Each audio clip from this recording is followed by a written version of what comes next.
Hallo? Hallo? Noen som trenger hjelp? Getting information that Friday in July was hard. One of the first people World Have Your Say spoke to was Benjamin, who works close to where the bomb went off. We evacuated the building, and I remember I came running up this street.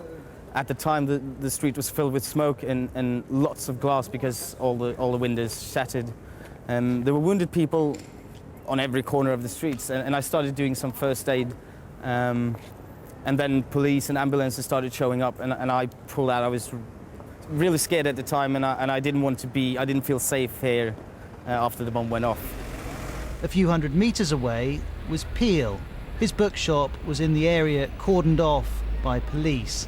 A relative of his was watching World Have Your Say and sent him our number. Not long after, he called us. I was in here with a customer with a baby on his arm, just talking, when we heard this loud booming sound and the ground really started shaking. And there were some books that fell off the shelves, and it was very confusing. So we ran outside to try and see what was going on. Just like most Norwegians we spoke to, Peel remains largely positive about the course that the Breivik trial has taken. The system has been working exactly as it was supposed to do.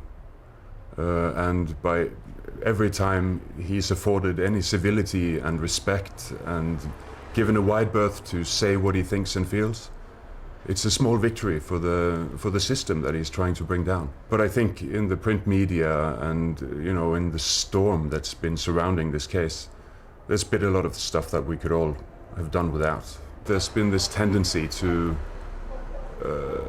blow up everything that goes on in the courthouse, whether it's important or not. To get a response to Peel's criticism of the media, I've come to meet Elizabeth Moen. She's the reader's editor of VG, which is one of Norway's most popular newspapers. Now, its office is right next to where Anders Breivik planted his bomb, and so its journalists witnessed the start of a story which has dominated their newspaper ever since. Hi, Elizabeth. Thanks for having us. Welcome. Thank you. Of course, there has been wrong things done during this period, also by the media, of course. We have not dealt with anything like this before, and in the heat of the moment, when you have to take a decision, of course there has been done wrong things, but this is one of the most gruesome terror actions in Europe since the Second World War, and that is something that people need to know about and take a stand about. And what they want to read, that is of course up to themselves. The trial itself is taking place here at the Central Court in Oslo.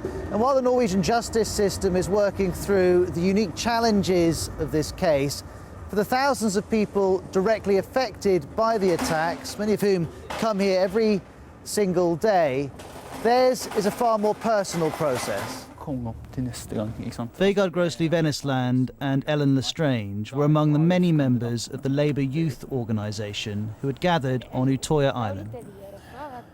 I remember the first time I saw him, I just stood there about 5 or 10 metres away from him, and I just felt really nothing.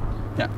He wasn't dangerous. That was a really, really important moment for me. He was in cuffs and police surrounded him, and he looked kind of just like a sorry, strange little man. Yeah. He's just a man, and getting to know that was really important for me.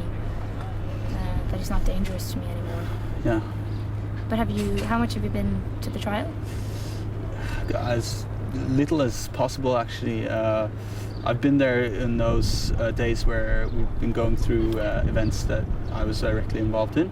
Yes. And I don't know about you, but I was also there when the people from my organisation from Oslo were testifying, so that to support them and stuff. But I still feel it's too tough for me to go there every day and sit there and watch through it. It's too much, basically. And I feel that it helped for a while to go there a few times to see him, to support people, to get to know what really happened, the details we don't know. But then at some point I just had to say that this is 10 weeks. I can't spend 10 weeks that I should be working on getting on with my life in a courtroom. Yeah. That would be sort of giving in. We have other stuff to do, right?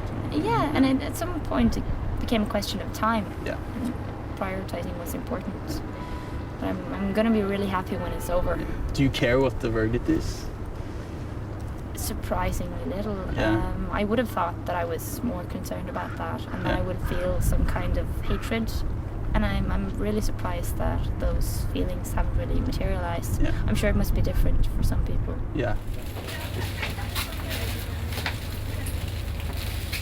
Anders Breivik has changed the course of many, many people's lives, and in court he's repeatedly stated that his motivation was to rid Norwegian society of multiculturalism. Now, if you come to a shop like this, it's very clear that he hasn't succeeded. But I know that a lot of you who watch World Have Your Say have asked whether in the long term he may have helped to undermine it. I can't say for sure he didn't succeed in what he actually wanted. And everyone who actually thinks in the same way, I mean, he's just deceiving himself, or they are deceiving themselves if it is about several individuals. Because this is our reality, this is our destiny to live together. And there is no single nation now in the world that is not multi-religious, multi-ethnical. And I mean, this is again our destiny, and he didn't succeed in his aims. That may be, but the issue of immigration is a significant one in Norwegian politics, perhaps more so since the attacks. And while most Norwegians defend multiculturalism, there was an expectation that other elements of society would be fundamentally changed. The 22nd of July did not change Norway in any basic way. If you look at foreign policies, it's the same. If you look at immigration policies, it's the same. If you look at the debate of Islam, it's very much the same. And if you look at our mentality, how we live, have we changed? No, I think it was mostly words. Norway is basically the same place for good and for bad. For good, of course, we can live our lives as we please. For bad, instead of examining the right-wing terrorism and the right-wing extremism that led to the 22nd of July, we examined everything else. We examined the psychiatry report, our courts, the mind of Breivik, but we have not gone into a process that might change the way we live together, how we deal with each other, and how we're going to live in a future where there will be people of different religions and different colors and different cultures in Norway. We have not solved that problem. 22nd of July might have given us an opportunity for that, but we haven't. As Norway watches this trial approach its conclusion, the people who survived the attacks, the process of rebuilding their lives continues. An incredibly traumatic experience, which is of huge interest to us. We heard how they're trying to do this when Ellen and Vegard kindly agreed to us broadcasting the radio edition of World Have Your Say from the Oslo office of the Labour Youth Organisation. Outside is a constant reminder of the damage that Breivik did to the city. All of our guests were on Utøya Island, and all are adamant that they don't want to be defined as survivors of the massacre. Inevitably, though, for some, like Adrian Procon, that day in July continues to dominate their lives. I was standing in the water and looking at him as he just finished shooting at the people who tried to swim away. And he turned towards me and lifted his rifle up to his cheeks, and he aimed at me. And with the little I had left of air in my lungs, I just yelled to him, "No, don't shoot." And what seemed like forever and what seemed like my end, he suddenly just put the rifle down and turned away. And will the verdict have any impact on how you are? No, not at all.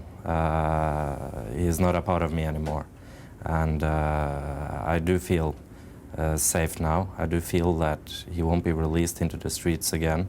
I do feel safe about the fact that this is not going to happen again from him.